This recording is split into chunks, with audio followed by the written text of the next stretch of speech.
would like to say a special thank you to Surfshark for sponsoring this episode. Reincarnation is one of life's great mysteries, where incredible stories are told either by children just chatting to their parents, who are able to accurately describe their past lives, or by people who regressed under hypnotherapy, who were able to recall past lives in detail and were found to be historically accurate.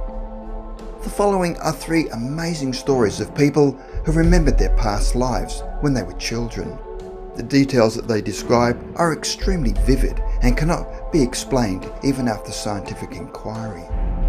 The following 3 stories were researched by Jim B. Tucker, MD, who is a child psychiatrist at the University of Virginia School of Medicine and an expert in the studies of reincarnation, and interviewed the following 3 individuals.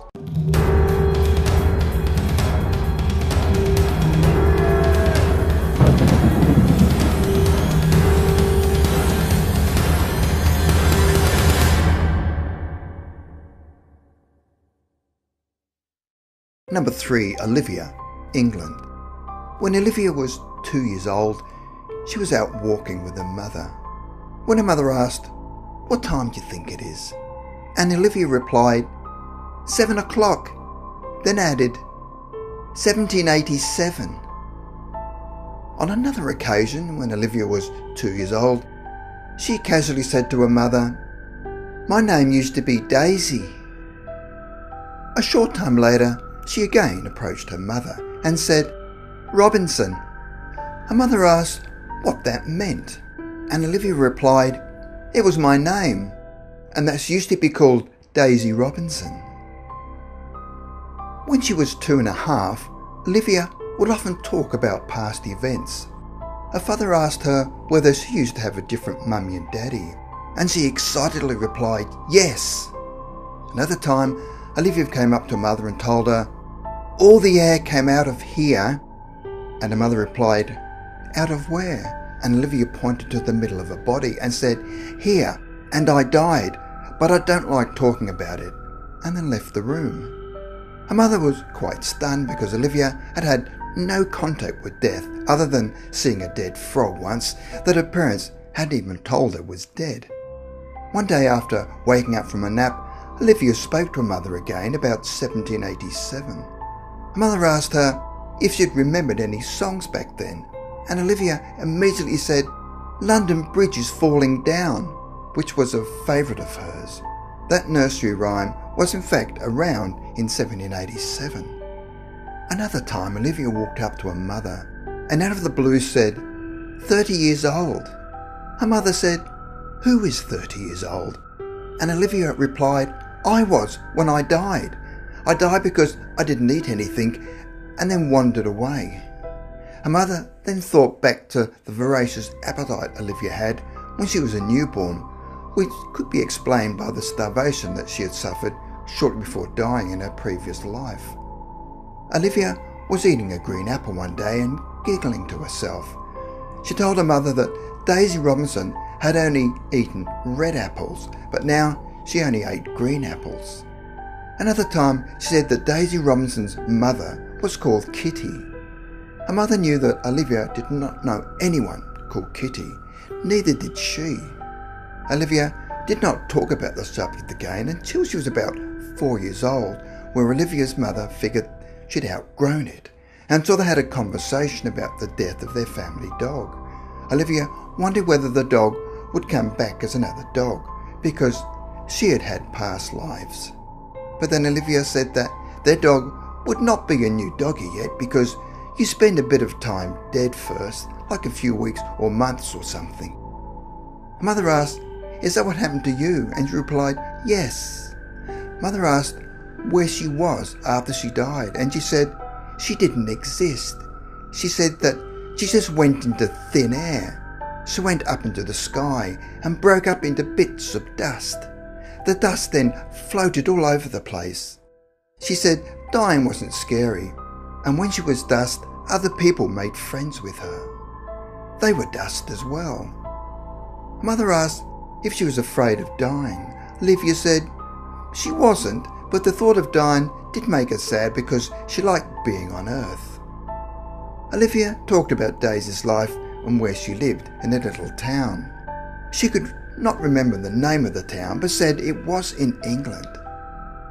She said most people lived in little villages where everyone knew each other. In the little town, they sold bread, cheese and meat. Mother asked whether there was a McDonald's in the town. Olivia laughed and said it wasn't invented yet. She said they didn't have cars, only horses. She also said the money they used had the king on it, and the coins were bumpy on the edges and very flat. Olivia's mother investigated English coins from 1787 that Olivia claimed she had seen in her life as Daisy, and found that there was an imprint of King George III on them with serrated bumpy edges and were flatter than modern-day coins. Her mother decided to show Olivia a collection of English coins dating back to the 1600s, where Olivia was able to point to a 1787 King George shilling she said she remembered. She was also able to recognise other coins from the reign of King George III. For a child of between 2 and 5 years old to remember things in vivid detail is quite amazing, because at that age they only had a limited life experience. So if she had not lived a previous life as Daisy Robinson, where did she get all the information from? Number 2. Hannah, Canada. Hannah's father had hated hockey all of his life, which disappointed his father because he was passionate about it, and they never really bonded because of it. Even when Hannah's father first met her mother, he said they would get on okay if she never spoke of hockey. So Hannah grew up in a family that never spoke about hockey and never watched it on TV. As Hannah was growing up, she never had a babysitter until the age of 9, when her grandmother would be a babysitter. So Hannah had no contact with anybody that could have discussed hockey with her. Like her parents, Hannah had no interest in hockey. One day when Hannah was 3 years old, she asked her father why her son didn't come around to take her to hockey games anymore. He asked her when her son had done this, and she replied, "You know, Daddy, when I was an old lady." For a couple of months, she asked about her son and seemed frustrated that he wasn't coming around. Hannah then gave details about her son, where she said he was skinny with red curly hair. She talked about how her son wore a leather coat. She also said that he drove a white car with rust on it. She would also talk about the arena, which surprised the father because as Hannah had never been to an arena and no one had ever discussed that word around her. Suddenly, Hannah stopped talking about her son and hockey games, and when her father later brought the subject up, she seemed to have no memory of them. So, what would possess a 3-year-old child, especially a family who didn't even like hockey, to imagine that she'd been an elderly woman wanting her son to take her to hockey games? Now, before we get to number 1, we'd like to do a quick message from our sponsor. Finding the right VPN service can be a struggle. However, for as little as $1.99 a month, Surfshark is here to secure your online data with some extra bonus features. Unlike other VPN services, Surfshark allows you to use it on unlimited devices, letting you enjoy the full richness of the open internet freely. If you're addicted to Netflix like us, Surfshark is the only VPN which allows you to access 8 different Netflix libraries, including the USA, UK, Japan, France, Australia, India, Italy, and the Netherlands. You can also have peace of mind. You'll be able to surf the net with no ads, trackers, malware, or phishing attempts. The Supreme Whitelister feature also allows specific apps and websites to bypass the VPN, and works great with mobile banking apps.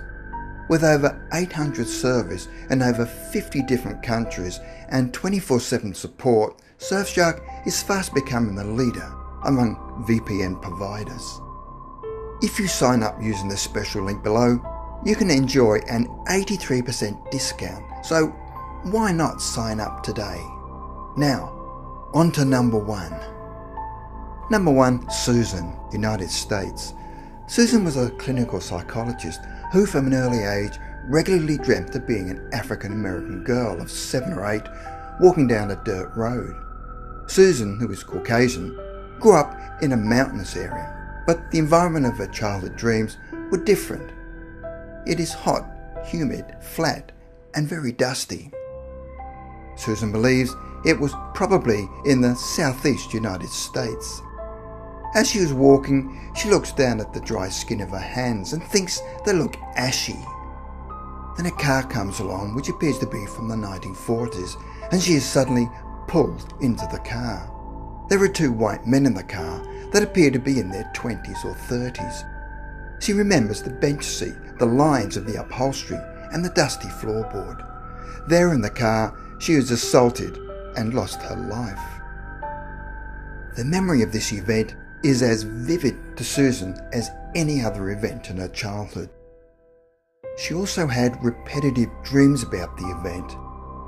In some of them, she re-experienced the assault, while in others, she observed what happened from above. She didn't think any of the dreams were nightmares, as they were very realistic, but they frequently woke her up. Susan could think of nothing in her childhood environment that could have triggered the dreams.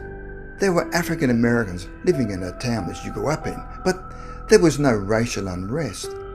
In discussions with black friends, they confirmed that the expression ashy was used when their skin became dry.